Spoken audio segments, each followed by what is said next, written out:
రోజు చేస్తే అలవాటు ఉంటుంది. వాళ్ళు బాగా రప్ప చేస్తూనే ఉంటారు. వాళ్ళు కత్తులు కూడా వేరే ఉంటాయి. చేపకు జల్లి కట్ చేస్తారు.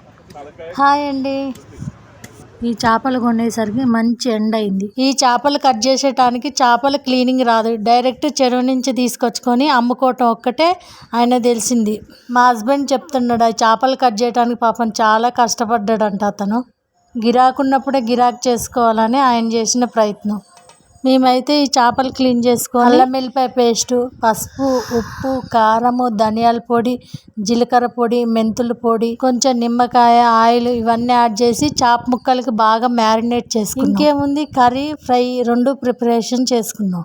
ఈ చేపల కూర ఉడికేటప్పుడు త్వరగానే ఉడుకుతుంది, కానీ దానికి ముందు ఉన్న ప్రిపరేషన్ చాలా కష్టంగా. నా చిన్నప్పుడైతే భద్రాచలంలో బతికున్న చేపలు బకెట్లలో అటు ఇటు కావిడి కట్టుకొని అందుట్లో వేసుకొని వచ్చి అవి శుభ్రం చేసి కడిగి నీట్గా చేసి మనకే ఇచ్చేటోళ్ళు అన్నట్టు. ఆ గోదావరిలో ఫ్రెష్గా పట్టుకొని ఆ బతుకున్న చేపల పెద్ద పెద్ద బకెట్లలో నీళ్ళల్లో వేసుకొని తీసుకొని వచ్చి అమ్మేవాళ్ళు. ఇది భద్రాచలంలో ఉండేటోళ్ళకి వచ్చిన వాళ్ళకే తెలుస్తుంది. నాకైతే చిన్నప్పుడు చేపలు తినటం ఇష్టం ఉండేది కాదు, పెద్దయినాక కూడా ఇష్టం ఉండేది కాదు. నాకు ఆ చేపలు అలవాటు చేయాలని మా అమ్మ నాన్న ఏం చేశారంటే, ఎట్లా చేసేది చేపలు అలవాటు చేయాలని చేపలు తినిపించే ప్రయత్నం చేస్తే ఆ ముళ్ళు ఎట్లా గొంతులో పడ్డది. నాకు ఇష్టం లేనందుకో ఎందుకో కానీ ఆ చేపలు ముళ్ళు అయితే ఎప్పుడైతే గొంతులో పడ్డదో దానికి ఇంకా అదురికి ఇంకెక్కువ చేశారు. అప్పటి నుంచి చేపలు తినుడైతే బంద్ చేసిన కంప్లీట్గా. మళ్ళీ 6th లోనో 7th లోనో మళ్ళీ మా తాతయ్య నాకు అలవాటు చేసిండు ఈ చేపలు తినడం. నాకైతే ఈ చేపల క్లీనింగ్ అస్సలు వచ్చేది కాదు. నా మ్యారేజ్ అయినాక మా హస్బెండ్ వాళ్ళ ఫాదర్ ఏం చేసేటోళ్ళు అంటే చేపలు పట్టుకొచ్చినప్పుడు క్లీన్ చేద్దాం రాని నాకు అట్లా క్లీనింగ్ నేర్పించిండు. అప్పుడు మ్యారేజ్ అయినప్పుడు మేము 2 కోడళ్ళం. నాకే కాదు మా తోడి కోడళ్ళకి కూడా చేపల క్లీనింగ్ నేర్పించింది మా హస్బెండ్ వాళ్ళ ఫాదరే. మా హస్బెండ్ వాళ్ళ ఫాదర్ రైల్వేలో జాబ్ చేస్తారు. అప్పుడప్పుడు రెస్ట్ ఉన్నప్పుడు ఏం చేసేటోడు అంటే చేపలు పట్టడానికి ఆయన టైంపాస్కి వెళ్ళేటోడు. కానీ చేపలు కూడా బాగానే పడేటివి. కానీ నాకు ఇప్పటికీ చేపల కూర తినడానికి మస్తు భయం. ఈ చేపల కూర తినేటప్పుడు కూడా 3 సార్లు ముళ్ళైతే మరి ఎట్లా నేను చూసుకుంటున్నా ఆ ముళ్ళైతే 3 సార్లు గొంతుకు పడినట్టు అయింది. ఇంకా భయం ఎక్కువ. నాకు అర్థమైందంటే చేపల కూర తినాలంటే చాలా జాగ్రత్త అవసరం అని.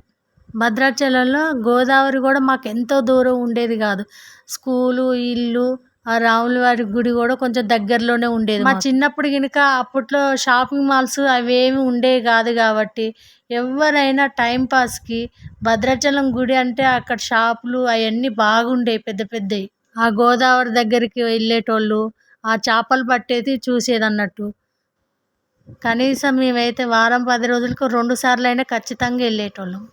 ఆ గోదావరి ఒడ్డుకి వెళ్తే జాలర్లు పట్టే చేపలు వాళ్ళు ఎట్లా వలేసేది ఏంది అనేది మస్తు చూసేది మేము అక్కడ పోయి. మేము చిన్నప్పుడైతే ఆ గోదావరి రోడ్డుని ఎంతసేపు ఆడుకున్నా మాకు తృప్తే అనిపించేది కాదు. మేమే కాదు, ఒక 4-5 ఫ్యామిలీలు కలిసేసి వెళ్ళేటోళ్ళం అన్నట్టు. చిన్నప్పుడు వాళ్ళు మేము ఆడుకోవటమే టైం సరిపోకపోయేది మాకు. చీకటైనా రాబుద్ది అయ్యేది కాదు. చీకటైనాక ఆ షాపులు ఉంటాయి కదా, ఆ షాపులు లైట్ వెలుతురికి ఆ వస్తువులు బొమ్మలు అవి చూసుకుంటే ఇంకా అసలుకే రాబుద్ది అయ్యేది కాదు. పగలంతా గోదావరి అందము, నైట్ వచ్చేటప్పుడేమో ఆ లైట్ వెలుతురికి ఆ షాపులు ఆ దుకాణాలకి అందం వేరే ఉండేది. మాకైతే గోదావరి వచ్చినప్పుడు స్కూళ్ళకైతే హాలిడేస్ ఇచ్చేటోళ్ళు.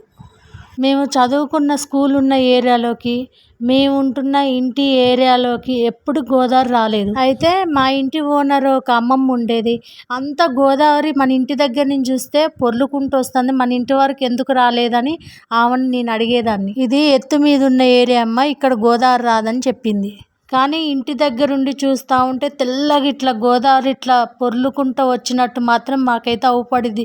పెద్ద పెద్ద స్టీమర్లు తిరిగాయి గోదావరి వచ్చినప్పుడు. ఈ గోదావరి వచ్చినప్పుడే ఆ గోదావరికి పెద్ద పెద్ద స్టీమర్లు వచ్చాయి అన్నట్టు. మా ఇంటి దగ్గరికి తెలిసిన వాళ్ళు కూడా వాళ్ళ కొన్ని ఏమన్నా విలువైన సామాన్లు ఏమన్నా ఉంటే ఆ గోదావరి వచ్చి వెళ్ళిపోయే వరకు కూడా మా ఇంట్లోనే వచ్చి ఉండేవాళ్ళు కొంతమంది. అట్లా మేమనే కాదు, చాలామంది కూడా వరద వచ్చి వెళ్ళే వరకు పై ఎత్తున వచ్చి వేరే ఇళ్ళల్లో ఉండేవాళ్ళు. కొంతమంది స్కూళ్ళల్లో కూడా ఉండేవాళ్ళు.